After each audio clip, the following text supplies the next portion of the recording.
नमस्कार, मैं शिवम शर्मा, आप सभी का मेरे इस यूट्यूब चैनल पर स्वागत करता हूँ। तो आज की इस वीडियो में हम एक ऐसे टॉपिक के बारे में चर्चा करने वाले हैं, जिसका संगीत के साथ-साथ हमारे जीवन में भी बहुत बड़ा महत्व है।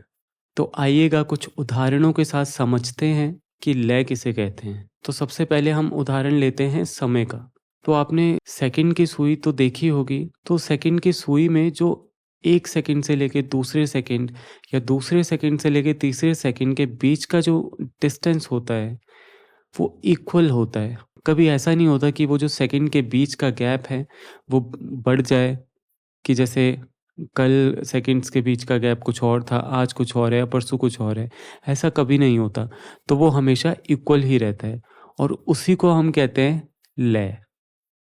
अब देखिए, अब जैसे हमारी हार्ट बीट है, हमारी हार्ट बीट भी एक पर्टिकुलर लय में चलती है। अगर वो लय ऊपर-नीचे हो जाती है, तो हमारी बॉडी इम्बैलेंस हो जाती है, कुछ ना कुछ प्रॉब्लम्स आने लग जाती हैं। और अभी आप ये जो मेरी वीडियो देख रहे हैं, आप ये भी एक लय में देख रहे हैं। अगर आप इसे लय में नहीं देखेंगे, 1 मिनट के बाद सीधा स्किप करके 2 मिनट पे पहुँच जा रहे हैं, तो आपको ये वीडियो अच्छे से समझ नहीं आएगी। इसलिए आपको ये वीडियो भी लय में देखना बहुत ज़रूरी है। अगर मैं बात करूँ प्रकृति की, तो प्रकृति में भी हर जगह लय विद्यमान है।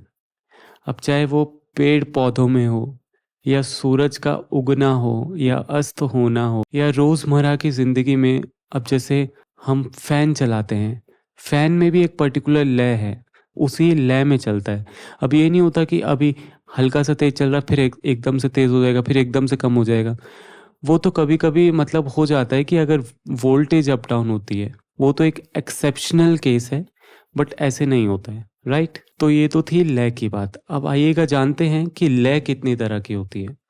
तो लय 3 तरह की होती हैं। सबसे पहले विलंबित लय, फिर दूसरी मध्य लय और तीसरी द्रुत लय। अब देखिए, विलंबित लय का मैं अगर आपको एग्ज़ाम्पल दूँ, तो अगर मैं आपसे ऐसे बात करूँ, नमस्कार, मैं शिवम शर्मा, आप सभी का मेरे इस यूट्यूब चैनल पर स्वागत करता हूँ। तो ये हो जाएगी विलंबित लय।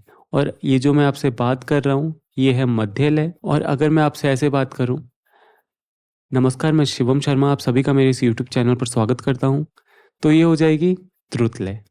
अब हिंदुस्तानी शास्त्रीय संगीत में इसी लय से ताल बनी है। अब ताल में क्या होता है कि फिक्स नंबर ऑफ काउंटिंग्स ले ली गई हैं। फॉर एग्जांपल 3 ताल में 16 मात्राएँ होती हैं। एक ताल में 12 मात्राएँ होती हैं। झप ताल में 10 मात्राएँ होती हैं। बट इनमें भी वही होता है कि इन हर मात्रा के बीच का डिस्टेंस या बीच का गैप सेम होता है और यही लूप चलता रहता है इन तालों में। और भी आप बहुत से रोज़मर्रा की ज़िंदगी में एग्ज़ाम्पल्स देख सकते हैं लय के। तो मैं आशा करता हूँ कि आपको अच्छे से समझ आया होगा कि लय किसे कहते हैं।